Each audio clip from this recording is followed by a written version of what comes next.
Sounds good. All right, you're set.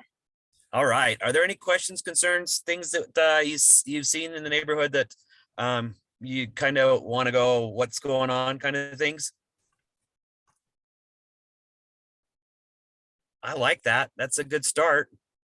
So Detective Oliver, do you want to talk a little bit about the Ramada Inn? Sure, what I know of. And Victoria might know a whole lot more. Actually, she's going to know a whole lot more than I know about the Ramada Inn. I do know that we are setting up our security details for the Ramada Inn. I don't know for sure when those are going to start, but we are going to be manning that in an overtime basis with the help of, I believe, UHP, South Salt Lake, West Valley, some other officers that are also going to be helping us with the security around the Ramada. That's pretty much all I know. Is just the security part of side of it. So I'm not sure when they're going to open or anything like that. But that's all I know, Dorothy. So any other questions, concerns on that you're seeing in your neighborhood?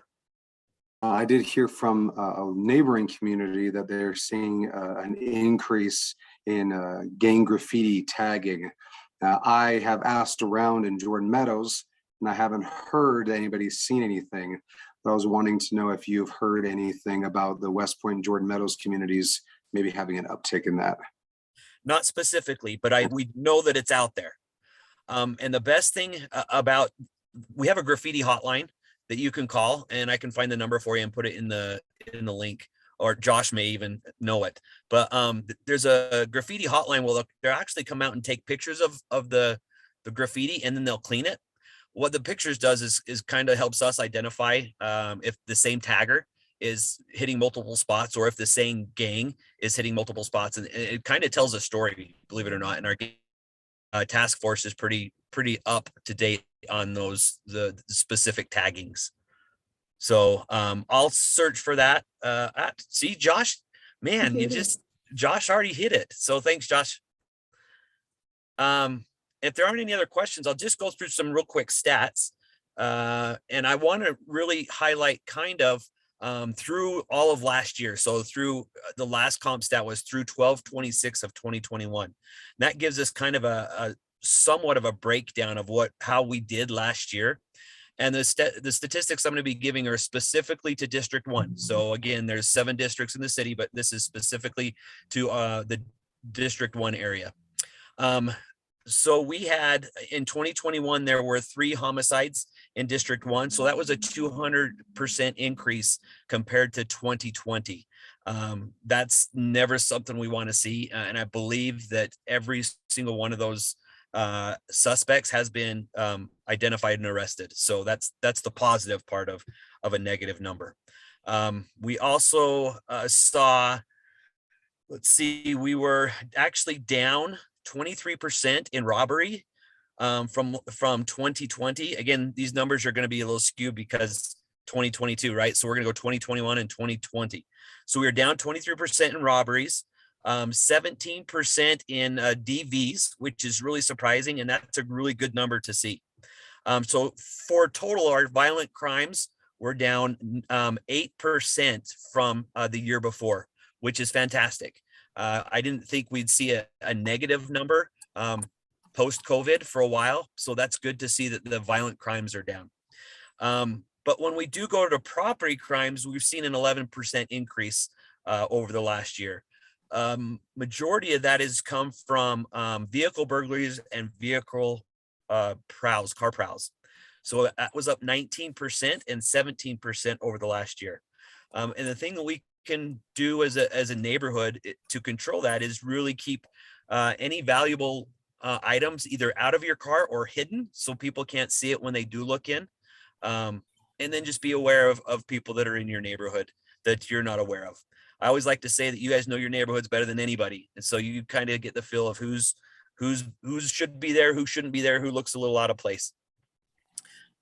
We also saw, we did see a 17% increase in residential burglaries as well over 2020. And that's not a number we like to see. That's somebody's breaking into your home. And that's something that you'll always feel violated if somebody breaks into your house. And that's something we absolutely want to get rid of. But again, that's hard. So I'm just going to say again, that if you know your neighborhood, if you're kind of police your own neighborhood, know who's supposed to be in your neighbor's house. Number one step is getting to know your neighbors. If you have a pretty good knowledge of who's on your street, then things tend to go a little bit more positive.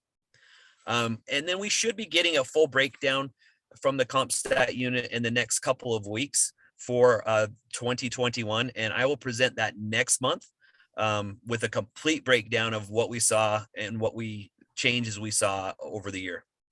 Are there any questions on those numbers? Makes sense.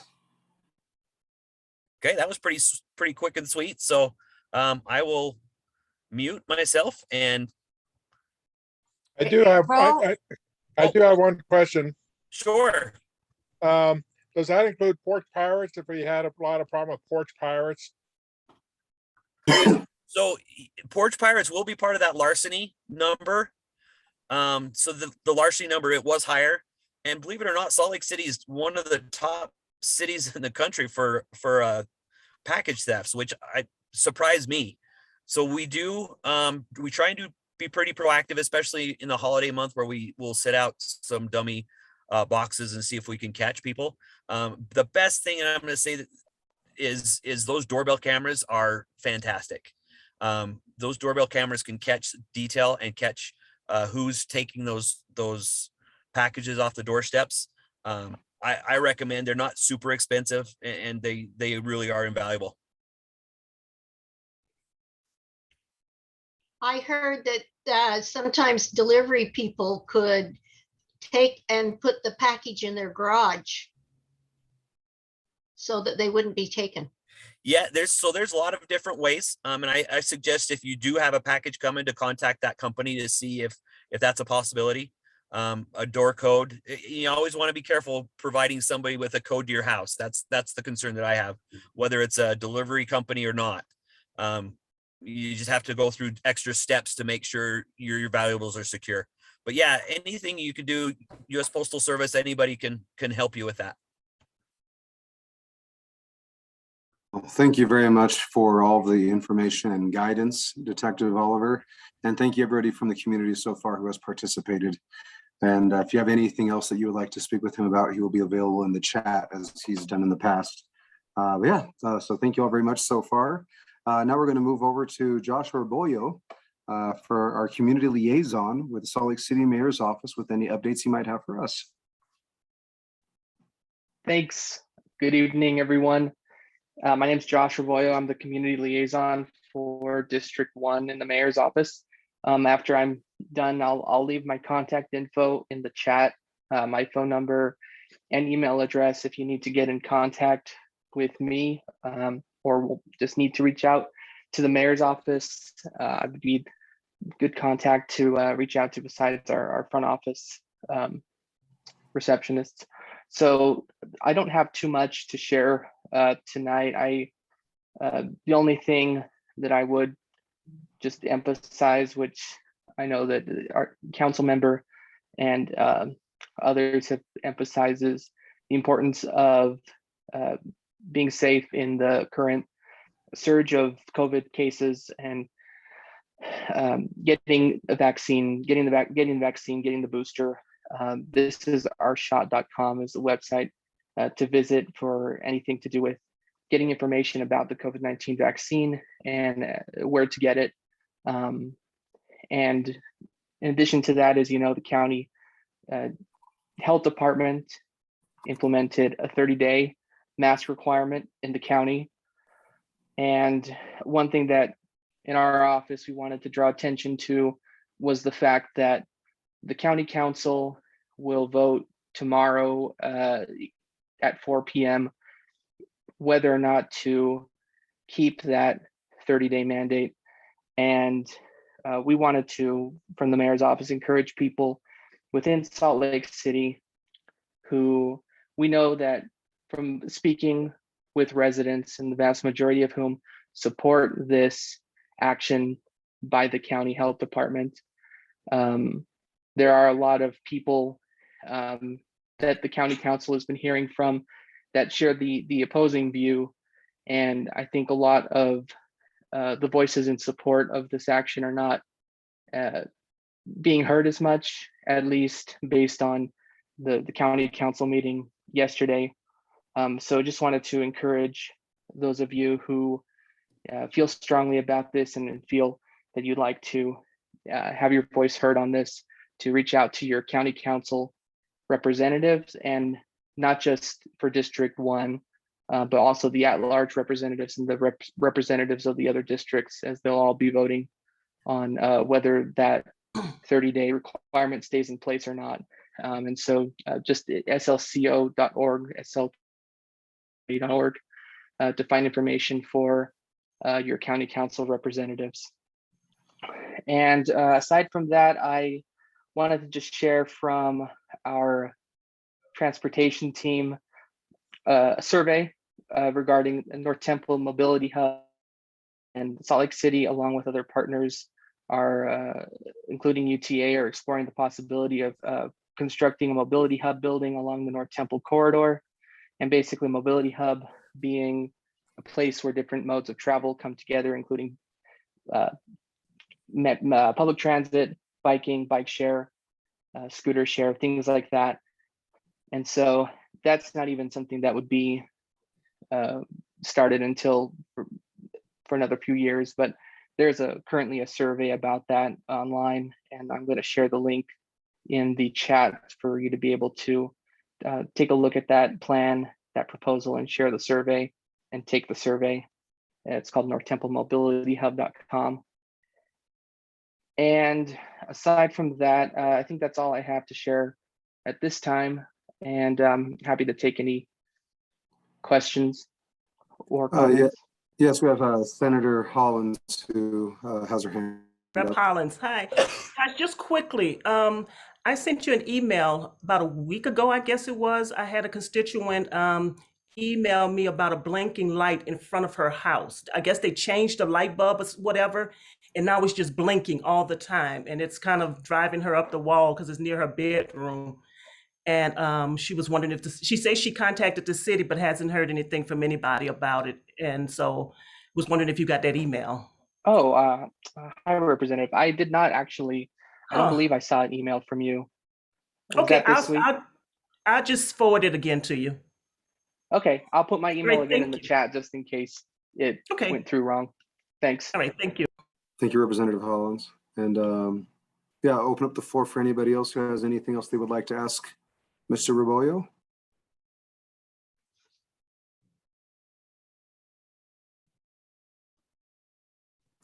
Hi, I'm sorry, this is Senator Escamilla. Would it be possible to get in the chat just the contact info for Mr. Rebollo? Just in case we need to send it. Oh, there it is. Okay, thank you. Yeah, there you go. Fantastic. Well, thank you all very much for your participation. And again, just like with Detective Oliver, if anybody thinks of something afterward they would like to ask Mr. Rebollo, please refer to the chat and you can have a conversation there. But thank you all very much. Now we're going to move over to Councilwoman Petra Eschler for some updates from her from the Salt Lake City Council. Hello, thank you for having me.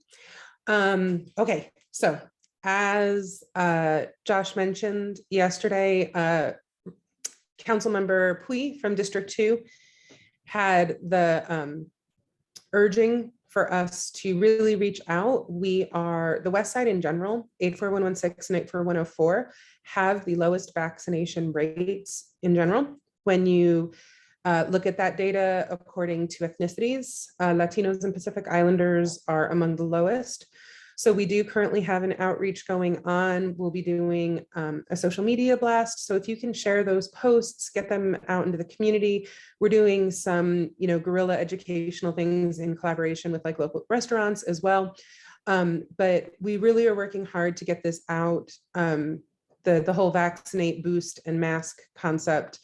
We are, from everything we've heard, they're anticipating the ice pick spike on this variant, but I mean, we had over 10,000 today, and I'm not going to Hamilton this weekend, so let's stop this, please. So I'll share that out. That'll be on my social media. Feel free to check that out and feel free to direct any comments or concerns our way. In terms of homelessness, this Westpointe constituents don't tend to bring this up as much. It's a big Rose Park issue, but I know that it's a migrating issue. The city has created a special squad dedicated to the RV issue that is looking at doing enforcement around the 48-hour parking rule. The best way to activate this squad is to use your SLC mobile app and report the coordinates for where you're seeing the RV. And that will trigger a response from the city from this particular squad. They're even collaborating with VOA so that if the owners of the RVs need some minor repairs, we can help them in order to keep them moving. At this time, there's still no actual location for anyone to go to or anything like that, but at least it'll keep things moving and keep any one area of the neighborhood from shouldering a burden for too long. Aside from that, I got to go to this amazing affordable housing summit, and I'm so enthusiastic that we have the amazing representation in Senator Escamilla and Representative Hollins. And I know that there's several initiatives coming their way, but I do want to encourage all of you.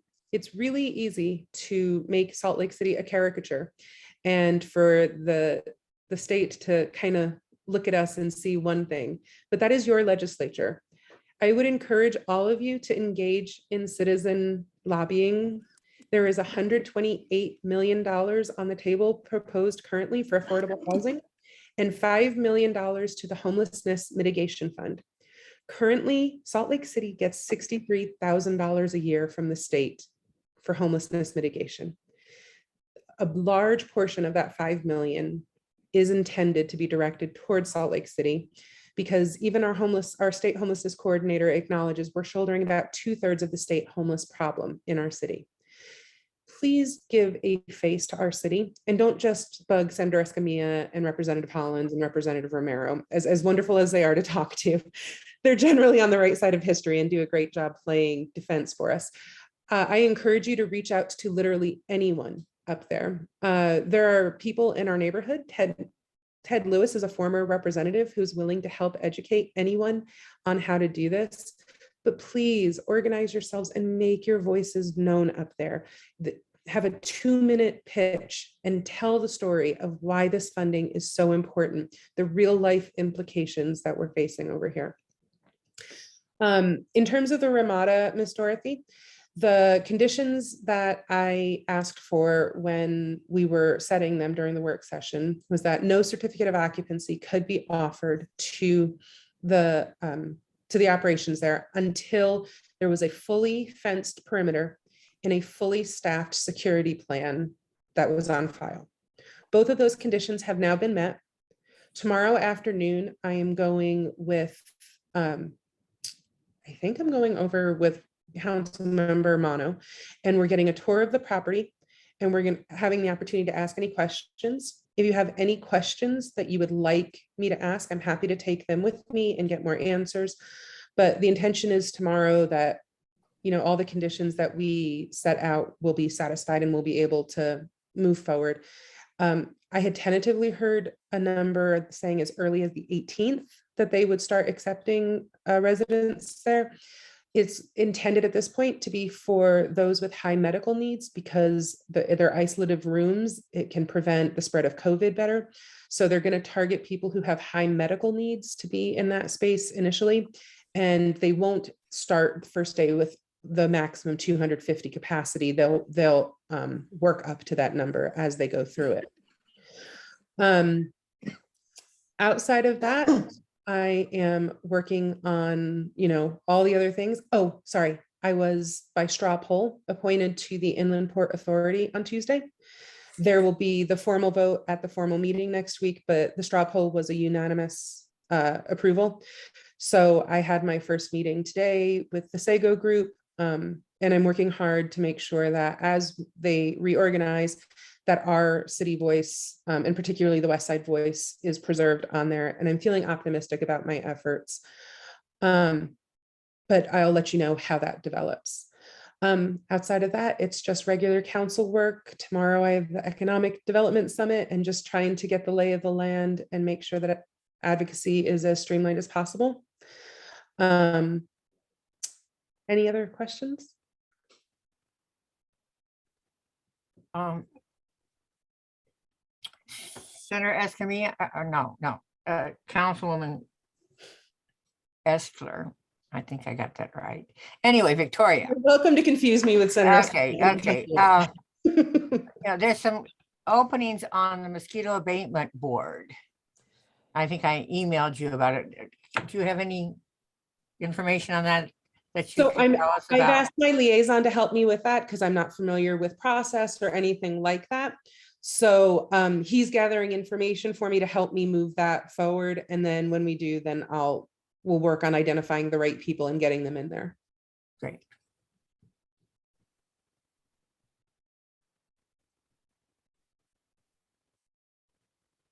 All right, thank you very much, Councilwoman. We appreciate your service, and we appreciate all of the communication so far from everybody in our meeting today.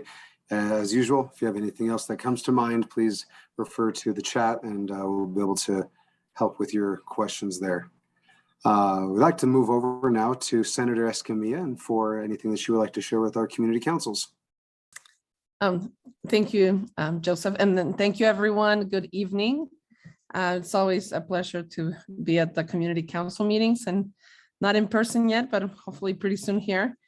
This is also a great medium of communication. So thank you for keeping this up and keeping our communities informed. That's the beauty of Salt Lake City, really, are the community councils. And I represent a big portion of West Valley, and I see those gaps in communication. So Salt Lake City certainly has got this correctly, and it's all driven by community. So congratulations on that.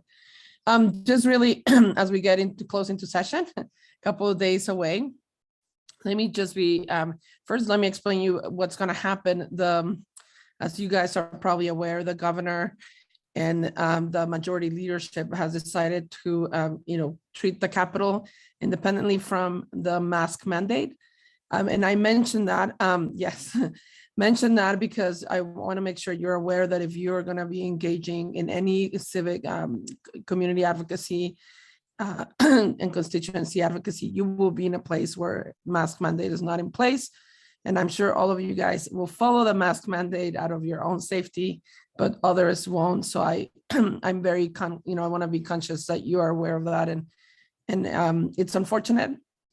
Both Senate minority caucuses and the House minority caucuses, from what I understand, have been very vocal against that action. And we will be taking our own measures in terms of keeping ourselves as safe as possible. We will be joining the legislature with very, unfortunately, very low safety mechanisms. And we just say that I'm really hoping that both Representative Hollings and myself can hold on to dear life through the whole session without any infection, right? But just be aware, if not, we will be definitely participating virtually, which, is becoming a little more difficult, but that was something we demanded, that opportunity, especially for our high-risk members that actually want to take themselves and their lives and their loved ones. So just, as a matter of semantics, just know that will happen. You will be there. The chances are you will see a lot of unmasked people and the legislators themselves that are, that may be in a different place with regards to this issue. So that's one. Just quickly, we are getting, we've been pushing the executive branch to be more aggressive on testing. We know it's a challenge.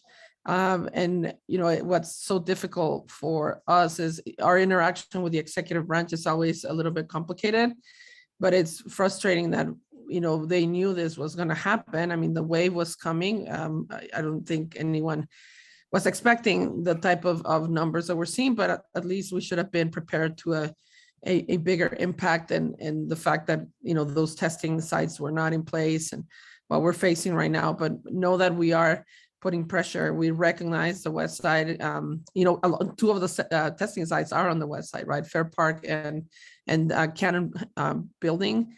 But we want to make sure there's more access, and we are working on that and pressuring the executive branch on that. In terms of session, I think the councilwoman made reference to our big budget. Budget is going to be an interesting process, and you guys know I always talk about budget.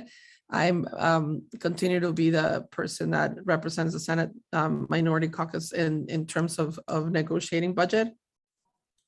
This year, there's a challenge. The challenge has a number, and that is $600 million of a surplus, but it's a one-time surplus because it came from the multiple stimulus checks and monies that came from the federal government. So it has created an inflated, in a way, our budget with an amount that is just one time.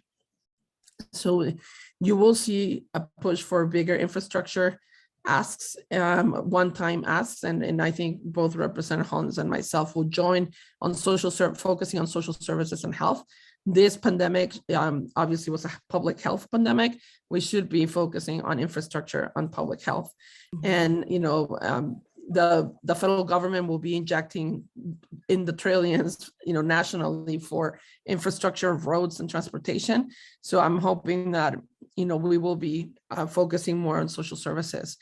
There is a big push for funding related to people with disabilities, so the DSPD waiting list.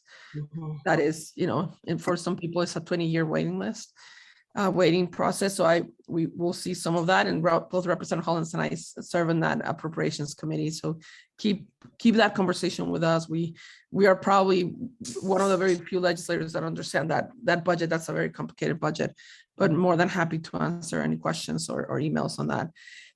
Just some bills that I'm working, so you're aware. I am bringing back my healthcare for all children.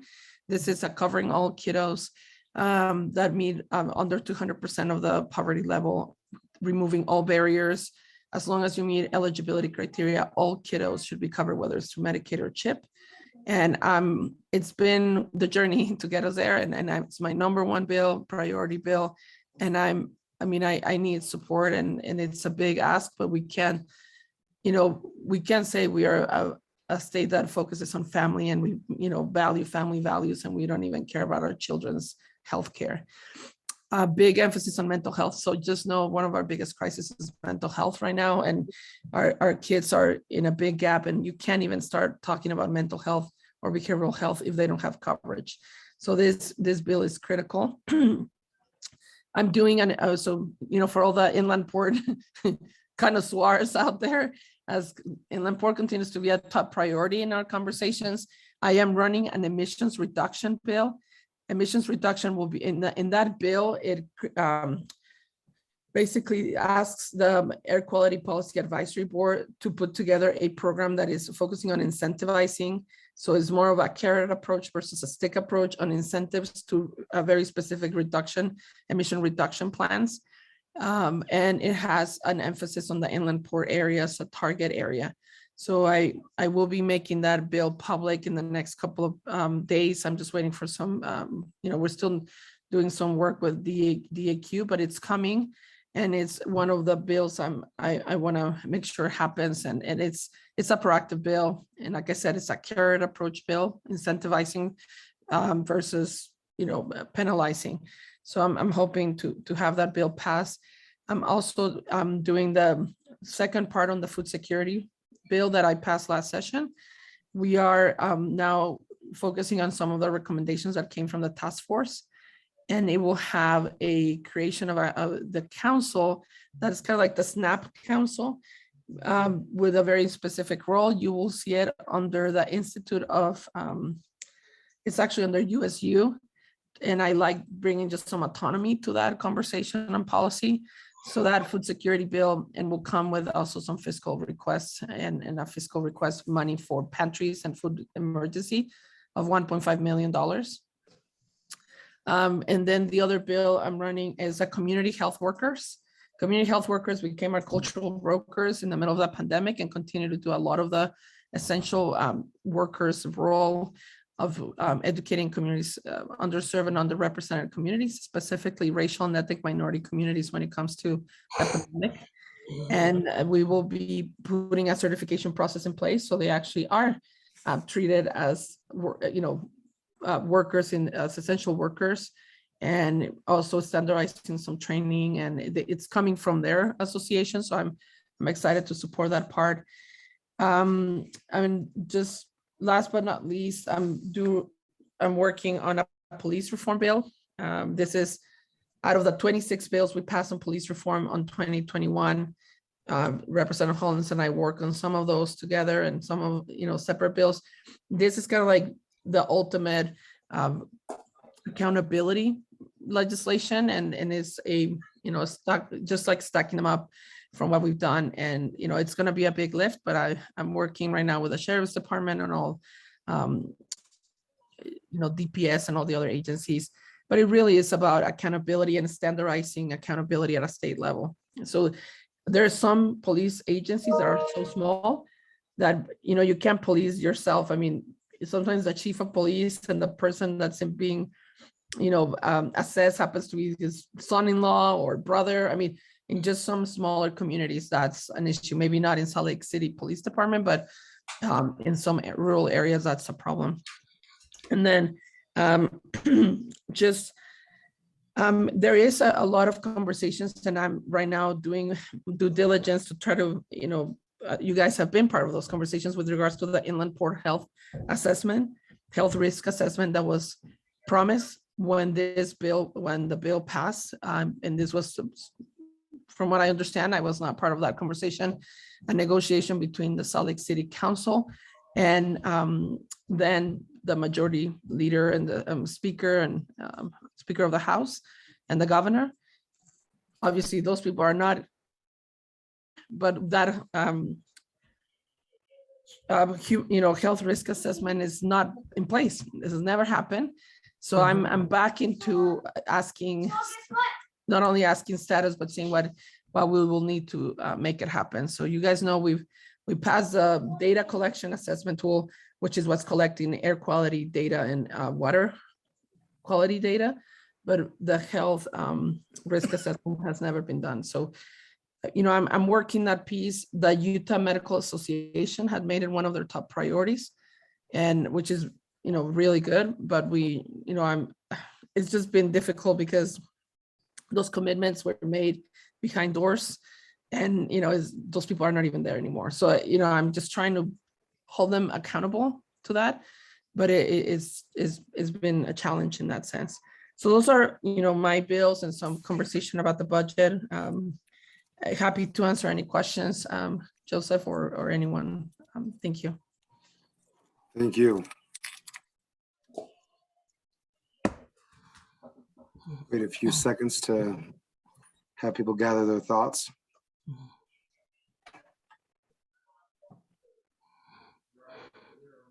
All right, as usual, if you have anything that comes to your mind, please refer to the chat and ask your questions there. Thank you so very much, Senator Escamilla. Just one thing, Dorothy, Joseph.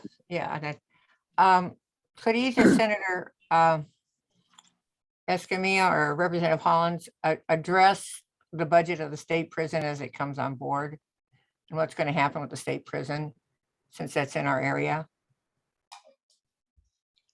Dorothy,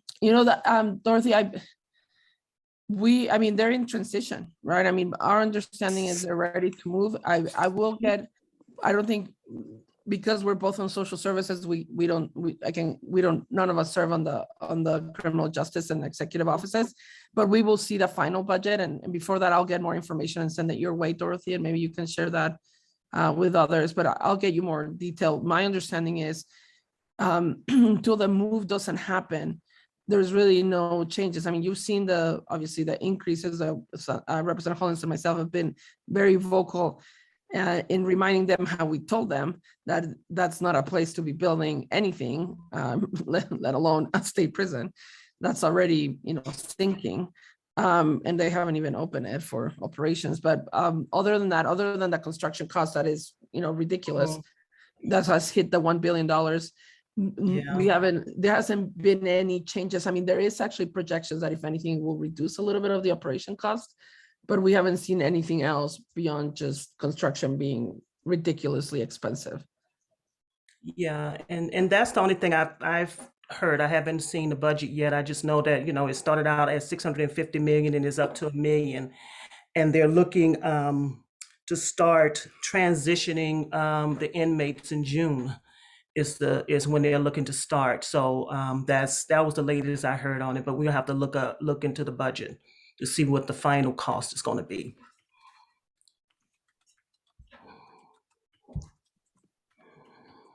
Thank you. Thank you very much for participation, everyone. And we'll go ahead and transfer the time over to Representative Hollins and see what she has to report for us. Thank you for taking time out to be here. Oh, thank you, and good evening, everyone.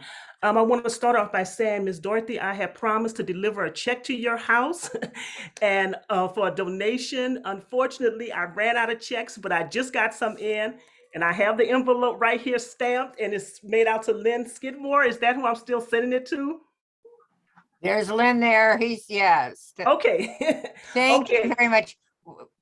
I will put that in the mail tomorrow, and Jordan Meadows, if you want me to do a donation, it's usually to the Night Out Against Crime. Just text me your address or where you want me to put it, and I'll put it in the mail tomorrow to you. Appreciate that. Thank you very much.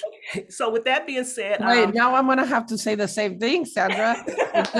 Text me, send me what you guys need, and we'll drop the check. Thank you, Sandra. And by the way, I'm just my wild guess is, are those checks Science Bank checks? I'm just kidding. It's just like an inner joke with Sandra. But anyways, please, the same. My cell phone is there.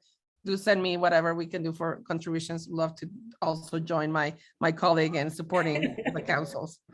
Yes. So just so you know, this week I have my new intern. And one of the things I asked him to work on for me is putting out just a brief survey for my district. Just asking, what are your priorities this upcoming session? So I'll know as I'm on the House floor and we're getting ready to vote, I'll know what's important to you.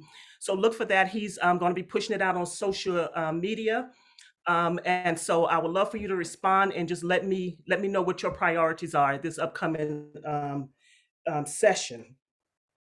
Some of the things that I am working on this upcoming session, I ran a bill around student resource officers a couple of years ago, and apparently there has been some confusion around the bill.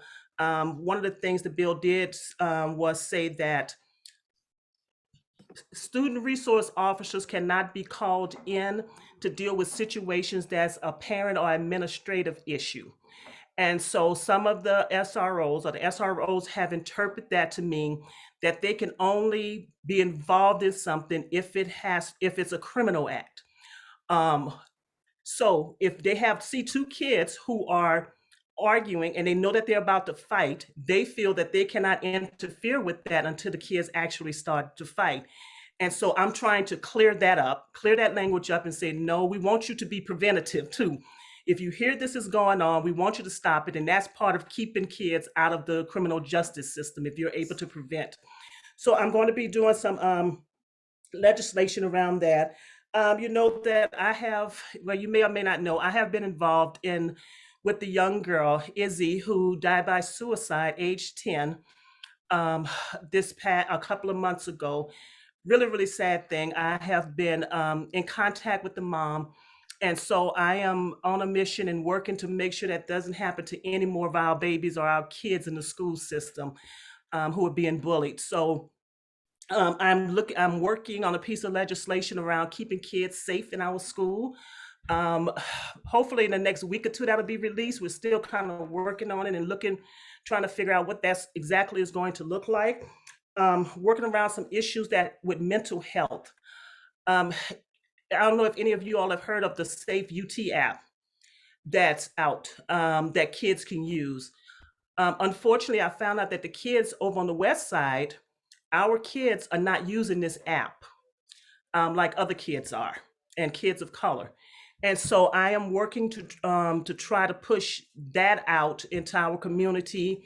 I've been in conversation with some people in the Utah Jazz to see if I can get them on board to start working to try to do a PSA around that and getting the word out with our kids around using that app. It's a very easy app to use, and anyone can report on any type of bullying they see that's going on. I'm working on ethnic studies. You've all seen the big argument or debate that's been in the news for the past year around CRT. And so what we've been doing for the last 2 years, I've been working with this group, and we've been working on a solution to CRT, and how do we teach history in our schools and make sure everyone history is included and taught in our school system. And so we think we've got a bill. It's bipartisan support. I'm going to have a Republican sponsor on the Senate side. We've had the Republicans involved with this and meeting with all different groups to come together to try to come up with something that we can all agree on that can be taught in the school system. So those are some of the biggest things that I'm working on this upcoming session. I have a few really heavy lifts that I'm doing this upcoming session, but I'm looking forward to it. As Senator Escamilla said, we're going in and there's no mask mandate. So I would be lying if I told you I'm not super nervous going up there this session, because I am. I'm going to ask that for your safety and my safety, that maybe if you need to meet with me, let's do a Zoom or let's do a phone. If you don't have access and you need to meet in person, then I'm more than willing to do that. I'm more than willing to do that. But I think for all of our safety and the safe, especially because there's going to be other people up there who are going to be up there to prove a point without their mask on. Let's meet on Zoom or by phone if you have any questions. I'm going, as soon as my intern gets his cell number, I'll make sure to get it out to you all. So you'll have contact with him if you can't reach me. As always, text. I put my text, my mobile cell down there. Text me. I don't have any problem when I'm sitting on the House floor. If you all are listening to a debate that's going on, if I've had constituents who have texted me and said, I don't like this bill, or could you clarify this question for me? I have no problem communicating with you on the House floor as things are happening. So please feel free to do that. Thank you very much. I really appreciate you sharing all of that and all of your hard work, as well as Councilman Peter Eschler and Senator Escamilla. Is there anybody who has anything that they would like to address specifically to Representative Hollins before we move on? Give a couple seconds for it to percolate. All right, as usual, please refer to the chat if you do think of anything. Thank you all once again for the great information about our communities and all of the hard work you all are doing. It really is needed. Before we move on to the separation of the, let's go ahead and we already spoke a bit about the Airport Inn and the Ramada Inn overflow. We had some discussions about that. We were wanting to open up the floor to see if there were any other questions or comments that from the community council members on this topic.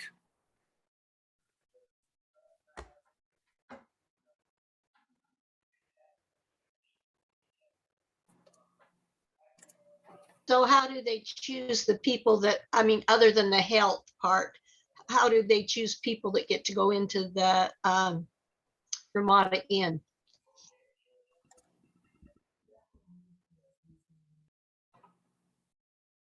So my understanding is that that's going to be a day-to-day operation question delegated to the road home, who is going to be operating it.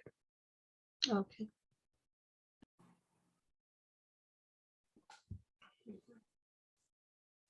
I can answer that question, perhaps with a little bit more detail if you like.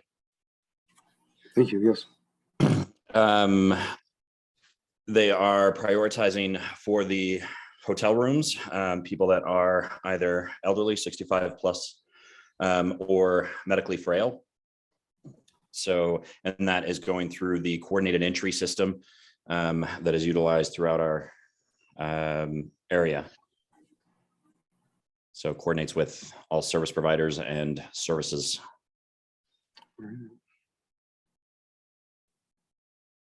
Dennis, can you talk to how successful they've been in getting staff to run the operation? It's getting there. It's pretty darn close now. Like Victoria had said, aiming for around the 18th-ish. They have most of the senior staff in place, just looking for more of the day-to-day. So they have enough staff involved to meet the requirements for the minimum staffing ratio based on the population that they're going to serve. So it definitely getting there. Have been making some great strides most recently, but there's still always more to do. It's a tough time for staffing in this country, that's for sure. Thank you.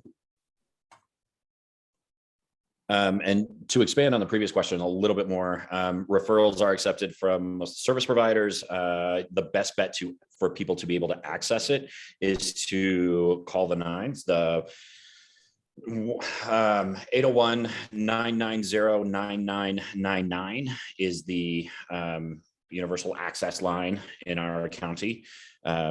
So if anybody does need shelter, then that's the best place to call to find out what might be available anywhere and everywhere in this county. Dennis, can you put that in the chat? Of course, Dorothy. When the Ramada closes, are all those staff going to be laid off? To be frank, right now, they're probably going to be absorbed by the road home and all the other programs that are currently understaffed as well. There are plenty of spaces available that anybody that does come in and has experience and wants to remain can certainly stay in the industry, whether within the road home or any other service provider. There will be plenty of options for them. Thank you.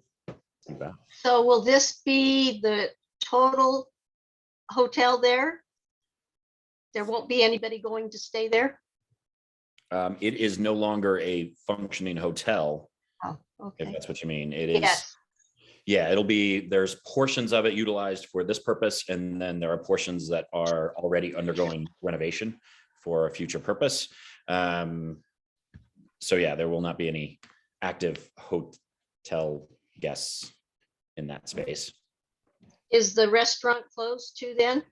No, the restaurant is remaining. They chose to.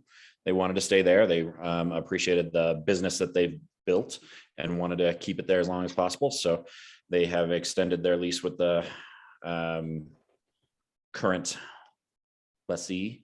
So yeah, they'll still be sticking around. So everyone, go get your Indian food.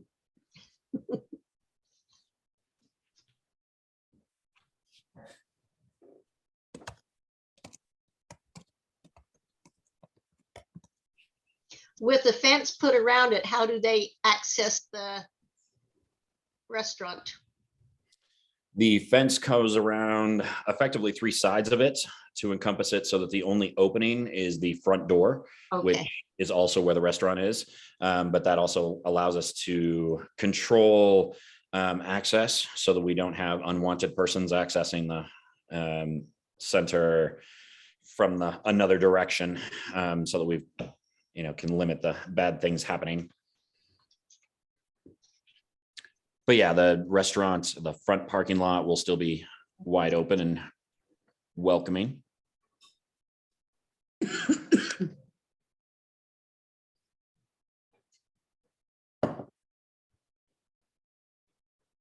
All right, well, thank you all very much for the questions, and thank you very much, Dennis, for the amount of information you're able to give. That was a great highlight and insight, so thank you. Yeah, so we'll go ahead and move on. And again, if you have any questions come up to your mind afterward, please put it in the chat. Before we move on to the portion in red, I just want to go through a couple of the announcements. First of all, the Westpointe board will be having their organizational meeting on January 20th. Please use the email that is there in the comments or in the agenda to speak with them if there's anything you want them to consider in their organizational meeting. Also, right now, and it's still tentative, but we're working on having the West Side Coalition annual meeting and election happening on January 31st at the Utah State Fair Park. There will be other organizations there as well. For instance, the West High Alumni Association is planning on being there. So for those who are looking for some beanies or baseball caps or anything from your alma mater, they'll be there to help out with that, and other various organizations that support the West Side. The main purpose of the meeting, outside of getting valuable resources to members of our community that they may not know are available to them from our different partners, is also to elect the biannual elections of our at-large board members. With the update in bylaws, we have 6 at-large board member seats that will be up, and various people within our community may start campaigning in the next few days for those seats that they've been reached out to and people have been nominated. And at that meeting, there will be elections to see who will fill those 6 at-large board seats. And for those of you who will not be able to make it in person, that portion of the event will for sure be happening online. And please stay tuned through your community council networks for further updates and news about that. We're very excited for it, whether it happens in person or they will be fully online. That's still a couple of days away from verifying. But as of right now, we're tentatively having it as a hybrid. And also, please, if you do come in person, please double mask up and or use your N95 masks as has been asked by Dr. Dunn. And if you have not yet been fully vaccinated and you're on the pathway to look to finishing that up, anything we can do to help combat and slow down the spread of the virus that is currently surging. But thank you all very much. Right now, we're going to go and switch over to our separate room. Oh, sorry, before we move forward, did our representative from the Salt Lake City Fire Department end up coming through to give us an update? Doesn't seem like so. So thank you all very much. We're going to go ahead and split between got a fly in my throat. Split between the Westpointe Community Councils and the Jordan Meadows, and I hope you all have a great election over for Westpointe. Thanks, Joseph.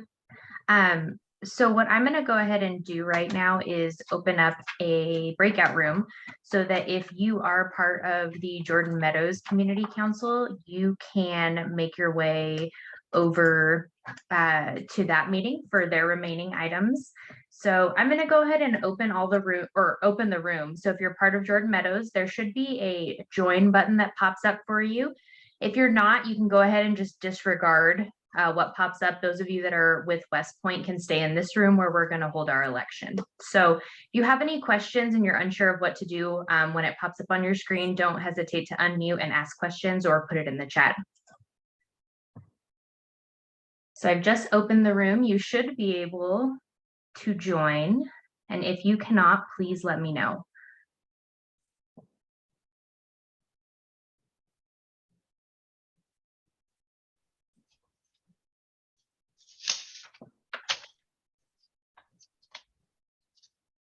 Oh, So we've got some folks joining that Jordan Meadows room, it looks like. so Allison, you hit the blue button that says join. If you want to join, yeah. So there should be a blue button that says join next to Jordan Meadows Community Council.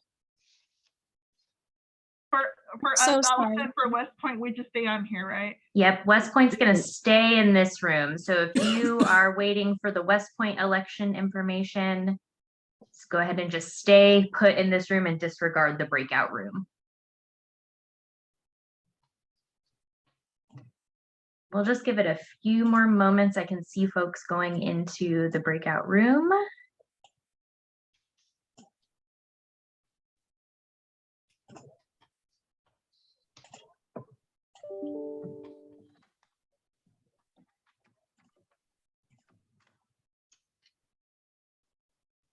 Okay. So looks like mostly everyone who's gonna move to that room has moved. So I'm gonna go ahead and share my screen. And what I'd like to do is kind of just talk through the election process that is beginning tonight and will be open until Friday, January 15th at 11:59 p.m. So let me share my screen. One moment.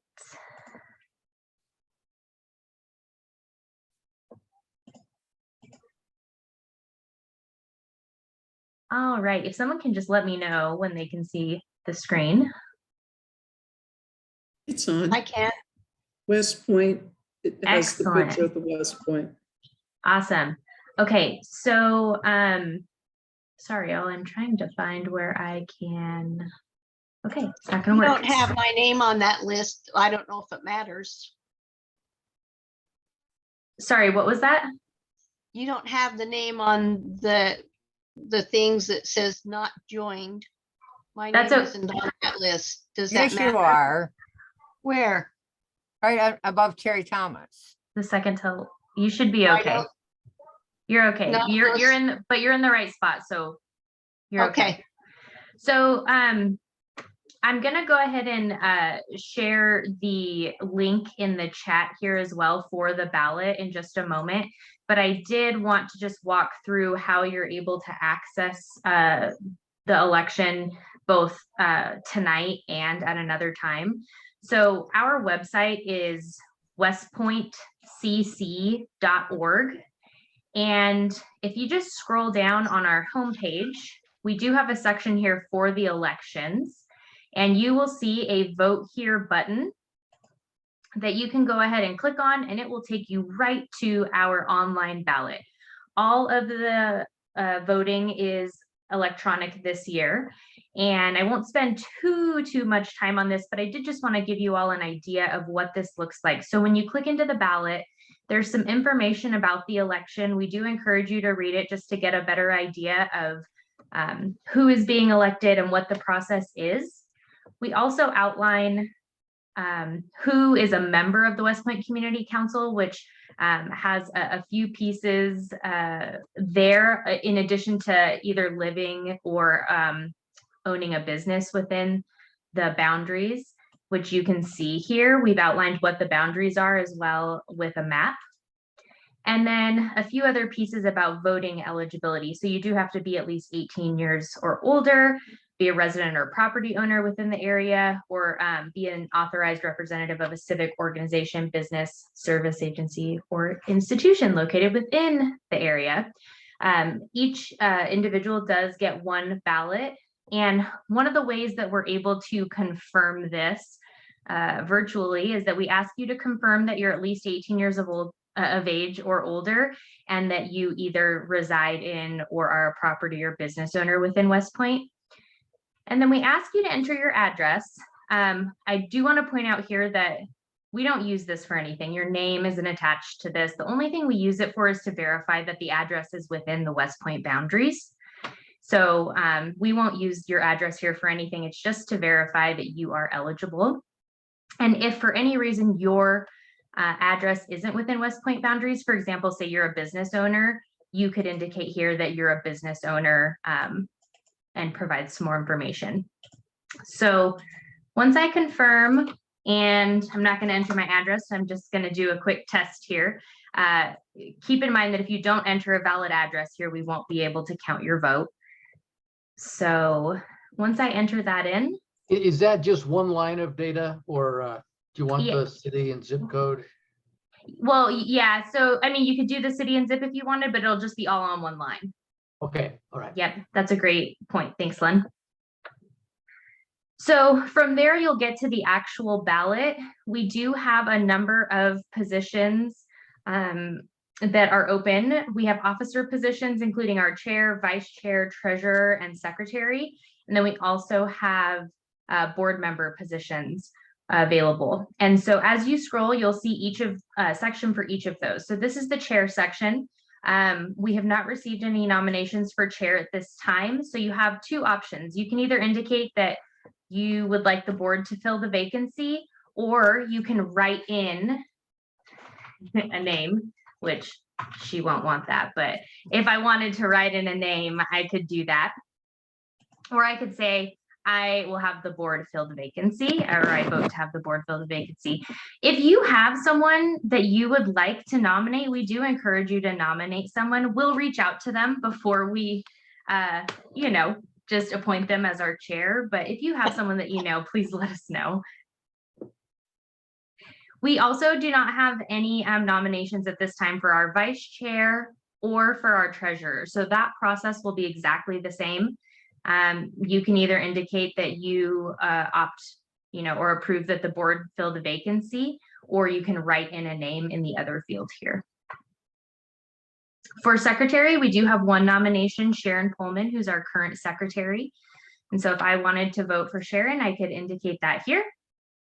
And then for board members, we have 4 board members that are up for election that have been nominated. You can read their bios here, and I should have mentioned that about Sharon here as well. You can read their bios. And then as you scroll down for our board members, you can actually vote for up to 5 candidates. So if I wanted to vote for everyone, I could. And I could write a name in if I wanted to. So you do have the option to vote for up to 5 candidates here. And then once you're done filling this out, you just click submit and it'll submit your ballot to us.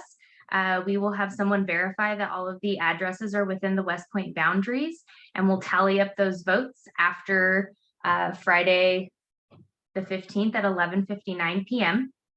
One thing I do want to mention too is we really encourage you to submit a vote for each section that has candidates, as the candidates that are here, they do have to receive a majority of the votes that are cast to be elected. So if you have any questions about that, you can let us know, but that's really the basic piece of our form. Once you submit it, you'll see an information message here. It has our website as well as our email. So let me go ahead and get this link to you all in the chat, and I will also stop and open it up for any questions.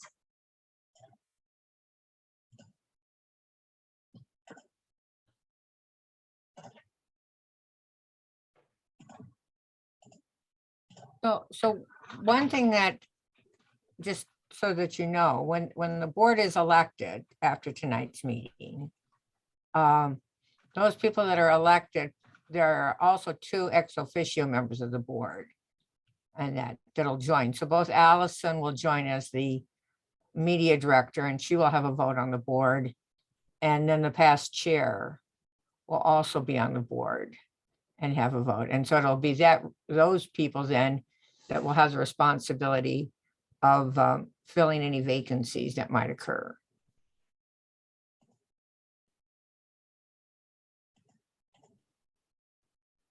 Yes, thank you for adding that, Dorothy. I just put the link to the election ballot in the chat, so you are welcome to start filling that out tonight. I would encourage you to share it with those you know who are part of the Westpointe community, so that they can be involved in electing our board of directors, and also so they can potentially write in some names for folks that we can contact for open officer positions. When We is could the also last access, day? Oh, sorry. Go ahead, Lynn. can we also access that form just through the website? Yeah, so if you go to westpointecc.org, I can go ahead and put that in the chat too. It'll be on our homepage if you scroll down. Okay. When is the last day to submit votes? Yeah, so we'll be accepting it through Friday, January 15th at 11:59 p.m. And I mean, I'll say that we probably won't be checking it until Saturday morning. So if some votes slip in there for those night owls, that's okay.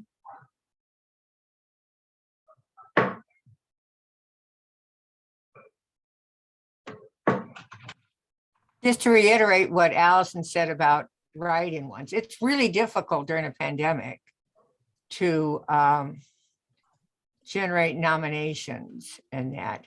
And I had people last night saying, oh gee, I think I should have so-and-so do this. And I'm thinking, gee, we've been talking about this for 2 months and I didn't know about it. So I know that we really didn't get out to a lot of people that could have very well been good candidates for running in that. So if we want to encourage people to write names in, and then we can sit down with those people, give them more information and consider them if we have to make appointments.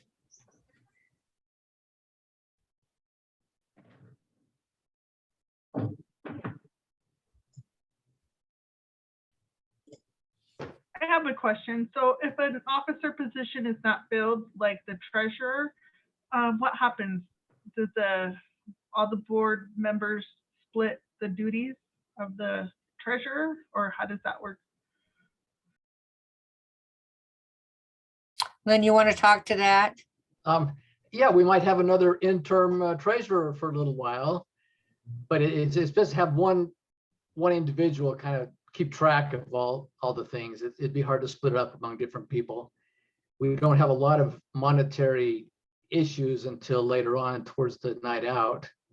And there could be time for the board to find someone else in a month or so and assign them with my help, of course, to get them up to speed if needed.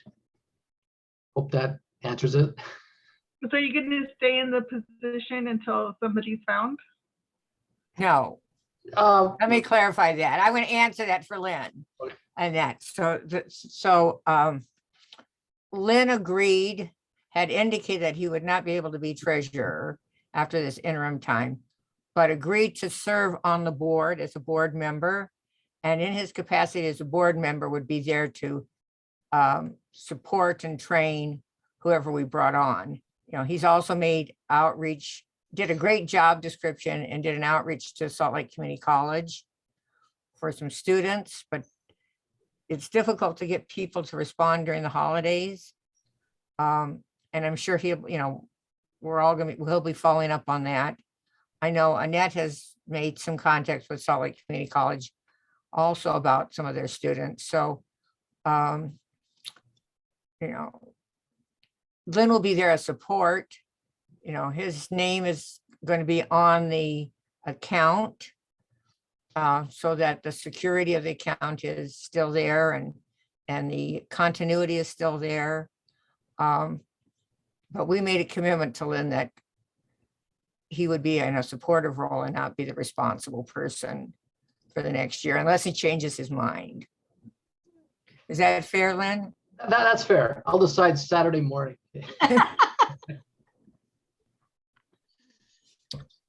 I think the treasurer is probably the one that's the most sensitive because you have to have continuity in that. Unfortunately, we don't have a lot going on right now. And we've had really strong treasurers. We have a great system in place. So we're going to be fine there.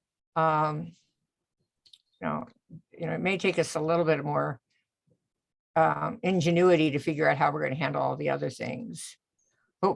But actually, I think we're in good shape. I mean, I remember 5 years ago and so does Terry, right? When there were officers and no board and, there weren't a lot of options, and we have a lot more options and a lot more flexibility and a really great crew. We just need to be ingenious. I know, Terry, do you have any thoughts? No, I've really enjoyed the meeting tonight, and the way the election is set up online is beautiful. Great, very nice. And that leaves some room for suggestions for some names, nominations. It's great. Allison did a great job. And Yeah, I'm gonna, outstanding. yeah, really. Thank you. Thanks, Allison. Yeah, thank you.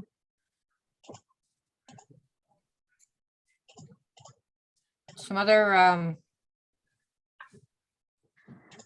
mean, one of the things, and I don't want to take a whole lot of time here, but this is my last meeting chairing for the Westpointe as the chair. So, and I've been doing it for 5 years, and I am very proud. I think I've worked with a great bunch of people. And a lot of you haven't been on the board for 5 years. I think I'm the only one that's been on the board that long here. But Terry will remember because he was here before I was. And, you know, when we look back and we see where we were meeting with Jordan Meadows because neither one of us had enough people to really justify a meeting. Yeah. And we really didn't have to worry so much about coordinating because there weren't as many people to coordinate. You know, we went from, you know, having kind of like a half a meeting because we did half of the meeting, the other committee council did the other half, and we did it 10 times a year. So to this past year where we held easily 25 meetings or more, and we held 3 major events, and they were all done very well. And people, when we first started, I went to a meeting of the Planning Commission, and the director of the Planning Commission, who now happens to be on the staff of the mayor, said, well, I guess I don't have to call up the community council for the Northwest Quadrant because there's no people out there and there's no community council. And I'm going, yes, there is, there's us. And now nobody has any doubts that Westpointe is here, and we have, we're active and involved, and we want to be heard. And, you know, I'm just really proud. And so the group should be really proud. So I'm not at all worried about the future. You've done an amazing job, Dorothy. You ought to be very proud of yourself. Well, thank you. Thank you. Yes. Actually, I was just going to say we should all thank Dorothy for her service and her willingness to say yes time and time again, even when she maybe didn't want to. So you deserve this break, Dorothy. I know you always want to help, but I just thank you. Seriously, people know who we are because of your support and your advocacy. Yeah, you do so much, Dorothy, with everything. So well, and I'm going to be on the board and I'll be active, but I'm going to get to do the job I always wanted to do, which is to do outreach and recruitment. And you know, I specifically asked Annette to join the board because she's really good at outreach and recruitment stuff. And I think together we're going to be able to really kind of broaden the scope of people so that you know, there's just more people involved, because it is hard when it's all volunteers, you know, even people who are passionate about what they want to do. I mean, there's only, you know, you have to make choices, and my husband thinks he's choice number 3 at times. So I definitely need to improve my status at home here. So, but we're in good shape, really good shape. So I'm excited. Just make sure you cast those votes so that we can confirm our board. So with that, I don't know, is there anything else that we want to, should I just kind of go through the few other little things that are on the list? Yeah, and if anyone has questions about the election or ballot, go ahead and put them in the chat and we can answer those while Dorothy talks about these few last So items. Allison Treese, I don't know you. Do you want to tell us about yourself? Because I don't know that I've ever seen you here. Yeah, sure. My name's Allison Treese and I work for NeighborWorks Salt Lake. Oh, good. I don't know if you're familiar with us. We're a nonprofit. We've been around for 44 years. And we focus on low to medium income households, trying to help them buy their first home. And right now we've received some funding from Salt Lake City for mortgage payment assistance. If you know anyone that's struggling to make those house payments because of COVID, maybe being laid off or hours cut or something, have them reach out to us and we would be glad to help them. We can offer them up to 6 payments for $5,000 to help them stay up to date on their mortgage. So it helps them get through this difficult time right now. So that's one thing that we're working on right now. So Allison, if you could put something in the chat so that Sharon, who's taking the minutes, could have that information and then she could include it in the minutes. I put it in there. If you look, scroll back a little bit, I put it in there a little bit ago. I've got it too, Allison. I was gonna see if there were any, I don't know if you all are active on Facebook, but if you are, I can check too, and we can share on our Facebook page and get some stuff on our website as well. That would be So- great. Yes, we are on Facebook. Is that mortgage assistant for related to COVID, or is that rent assistance as well? Well, we receive funding to do mortgage assistance due to COVID, but we are also to help people with rental assistance as well. We don't have the funds, but we know who does in what areas. And so we're kind of facilitating that and directing them to where they need to go to get rental assistance. So they can reach out to us for either one. Okay, thank you. You're welcome. Nydia? Am I saying your name right? Nydia Polak? You want to introduce yes, yourself? yes, it's Nydia. It's Pollock. Yeah. Polak, okay. I don't know. And what, Painter. tell us about yourself. So I am fairly new to the community. We just moved here in November, but our family, we've lived downtown just by Temple Square for the last 18 years. And so we just moved to live, very familiar with the area, and our kids have friends around. And so, yeah, just thought I'd check out the community council and see what it's all about. I have been, well, prior to this year with the pandemic, because I am homeschooling now, I have been involved in the PTA at 3 different schools for the last 5 years, and the 2 community councils are at West High and Washington Elementary. And I was the PTA president at 3 different schools in the area. So I like to be involved and just kind of know what's going on around me. So I'm excited to be here and get to know some people in my new community. So far, it looks pretty good. And how did you get our link? Oh, through April. So she lives just around the corner from me. And we met at a Christmas dinner. So she told me about the meeting today. So you may want to come to the board meeting that we're going to be having next week, just to kind of get an idea of how we're going to organize in that. And I'll send it to April and she can get it to you.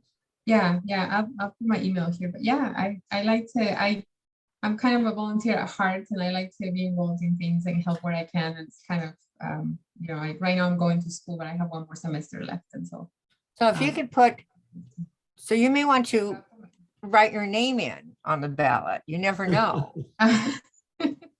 We don't want to discriminate against that. Okay. Well, being new, I feel like I know nothing, but I'm always happy to help. Well, Anyway, you I can can. I'll always do anything. learn. It doesn't take anything but time to learn what you could do to help us out. That's so true. Yeah. Well, I figure I come and meet some people and then just lend a hand wherever you guys need me. But so I like to be involved. This year it's been kind of different for our family because I'm homeschooling the kids, but they're older. My daughter is going on 16, but she's full-time college student. And my son I homeschool him, and he's in 6th grade. So we're together a lot, and I fear this is a great time for me to know my community and get involved, just because I have, and I'm going to school myself, so I have more time to. So do put your email in the chat so Sharon I can just pick put it it right up. there. Yep. Okay, so Rocio Torres Mora, is that right? Yes, actually, that's the closest to my name that I've heard all week at meetings that I've attended. So that's I know how that feels. right? Yeah. Well, I didn't do very good with Victoria's name. And hers is hard because I have to switch from the Spanish pronunciation of Victoria and then to Petro Eschler. It's like a tongue twister for sure. So maybe she should just go by initials. Right? Just call her V. I work currently with Salt Lake City Public Lands I just started 3 months ago doing outreach for departments. And I was working at neighborhood house prior to moving to work for the city. So I am pretty in tune with what is happening mostly in Poplar Grove and Glendale, and just doing a lot of work around the community in just multiple different areas. I moved here about 8 years ago from Peru. And since none of my family's here, the community became my family, right? So I'm always really interested in, like Nidia said, just like serving wherever I can. I have random skills from, Spanish translations to I don't know, wild desire to learn more and more about administrative law, to my past career in Peru was as an archaeologist. So if anybody needs reading or a transcription of 16th century paleography, I'm your girl. Wow. How about some of the archaeology ruins that we have within the Inland Port Authority? Yeah, so that's not my area of expertise. I am mostly focused on colonial archaeology. So definitely not my area, but I know that the folks at the State History Office are a really good resource, both in their SHPO, the state history, their archaeology branch, as well as the history branch of it. So they're a really good resource to reach out to. And I know for a fact that they're working more on conducting more community outreach. So this is really a good time to contact them. Great. Well, thank you. And you actually live in Westpointe then? I don't. I live in Poplar Grove, but I You am live a in fan of, community council meetings. I try to go to as many as I can to have a better understanding of what's going on in my community. Okay, so I think the only person I haven't talked with is Lawrence Medina.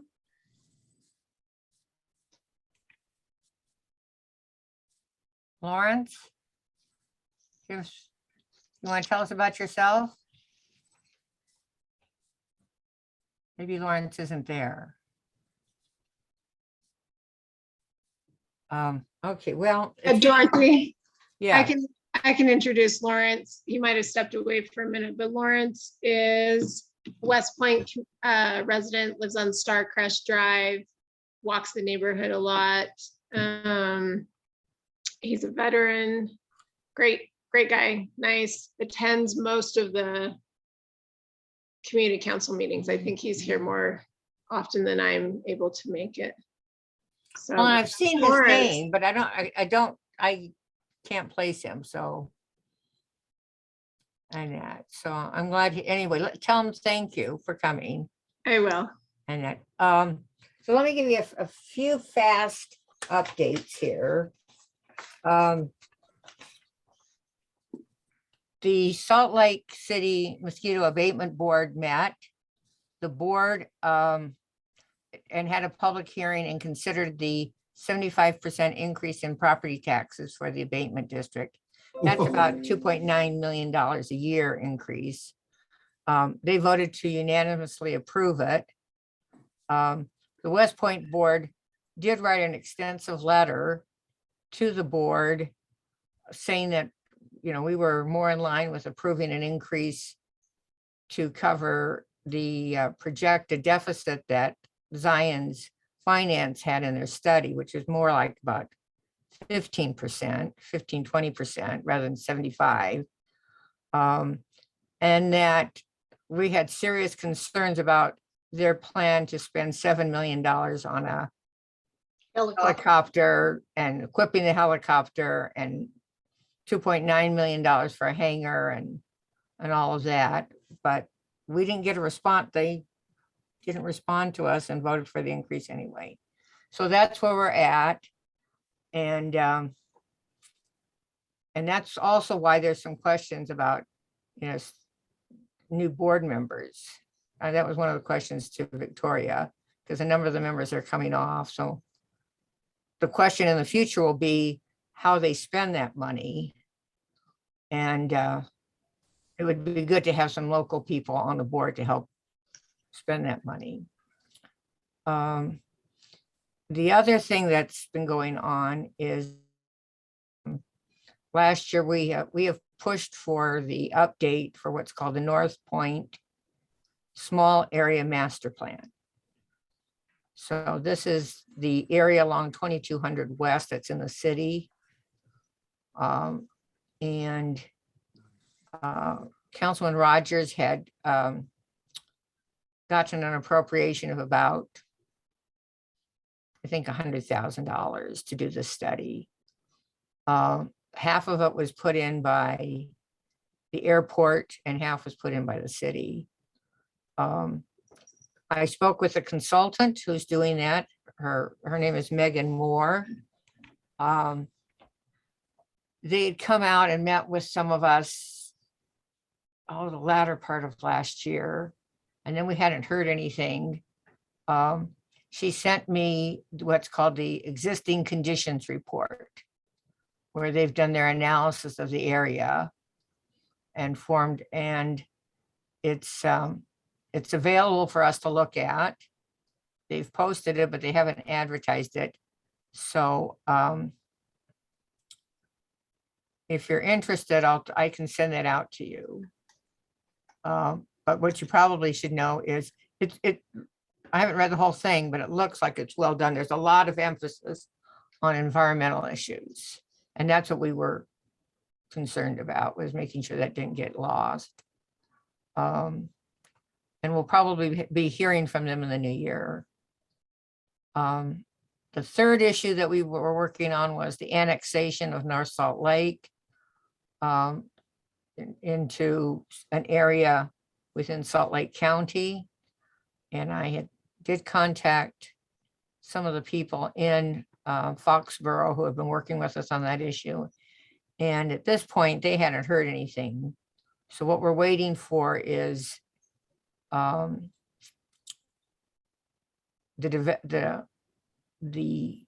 annexation plan was approved by the City Council of North Salt Lake by 1 vote. And there were some people on there that were concerned about the annexation as long as it county lines, because it presents a lot of problems with the schools and some of the other things.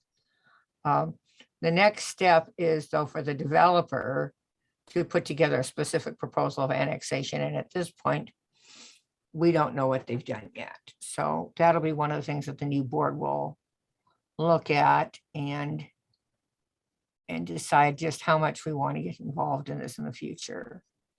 The last issue is, there's the issue with the Swanner property. This is the property on 2200 West that is being proposed to be subdivided into 22 lots for warehouses.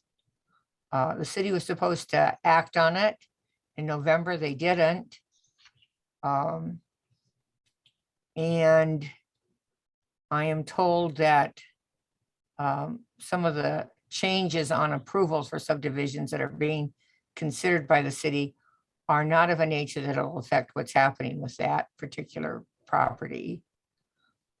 So we're kind of waiting to see what's going to happen there. We have put the city on notice that whatever they decide, we'll probably appeal it.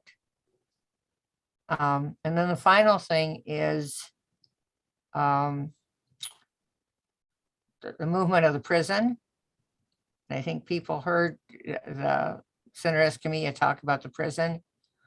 In the last 5 years, we've had the Department of Corrections out to meet with us, and our position has always been with the state that we expected, we wanted to have employment opportunities for people who live in the area. And we were interested not just in maintenance jobs and security jobs, but professional level positions. And that if the new prison was going to be successful, that the staff needed to look more like the inmates, which is definitely not the situation out at Draper, where you have a lot of people from Utah County and a lot of inmates from the rest of the state there. And it's, you know, it's very blatantly obvious that they're very different groups of people there. So Is this being recorded, Dorothy? Or not? Or Yes, Alice? it still is. Okay, yeah. all right. So I'm glad. that's my 2 bits of update. I didn't want to take too much time. Is if the board is going to have to put together a list of what types of presentations to have in the new year, and we'd really be interested in your comments about doing that. It's a lot of work to try to come up every month and make that decision, where if we have a plan for the whole year, then we can kind of, if something falls through, we have a backup. We know what we want to deal with. Some thoughts? So Carla, do you want to tell people about the secret way of getting a COVID test in case anybody else wants to do it? Well, I have COVID presently. I don't know if you can hear me. If you now go to the Cannon building, you need to set an appointment. And I just technically at first, write COVID test Cannon building. You'll get it in your search engine and it'll give you a link to click to get in, to get tested. And it's slick because you now have an appointment and it's not that scary long line. Because when I originally went on Friday, there was a scary long line, even early in the morning. And I had a meeting and I left. So, but as of Friday, when I did go originally, Friday night, they announced that you can do it by appointment only. And they actually are following that. So it's an easy hop on to get in that way. Yeah, I went. The appointment is just for the day only. It doesn't pin you down to a certain time, but just gets you in anytime that day. For mine, at least on Saturday. Oh, is it? Lynn, when I signed up for an appointment on Friday. I had a time. Is that right? Wow. Yeah, I signed up for a time. So Friday, I have a 10 o'clock appointment. Now, I have to tell you the truth of my story. So I had tried to sign up for an appointment on Monday and still could not. So I honestly drove to the building in the morning. And I did get to a point and they talked to me and they asked me, they said, you got the appointment? And I said, I wasn't able to make anything come up to make an appointment. And so the gentleman had a QR code and I had to pull off to the side. Anyway, after he gave me the QR code, I signed up and I got in immediately when I was there, where I've got an appointment on Friday to get tested again, but I do have a specific time at 10 o'clock that I signed up for. So it might be something to watch for. Is just sign up.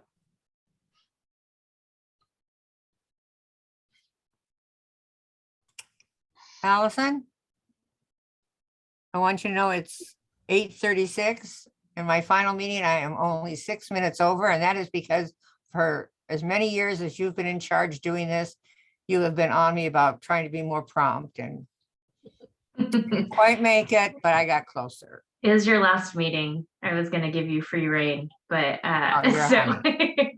but yeah, thank you, Dorothy. Oh, I mean, it's your last meeting, but you'll still be on the board. Right, so. and that's it. It's not quite. Yeah, and I'm excited about it. I think we're going to have a great board. It'll be fun. And get well, Carla. So thank you all. Thank you all very, very much. And we'll be, our board meeting will be on Thursday. And then we'll kind of organize. How Next Thursday? Next Thursday, yeah. And Sharon, did you get the recording from the last meeting that was resent to you? What did you I'll say? talk to you about that. Never mind. Okay. Okay, thank you so very much.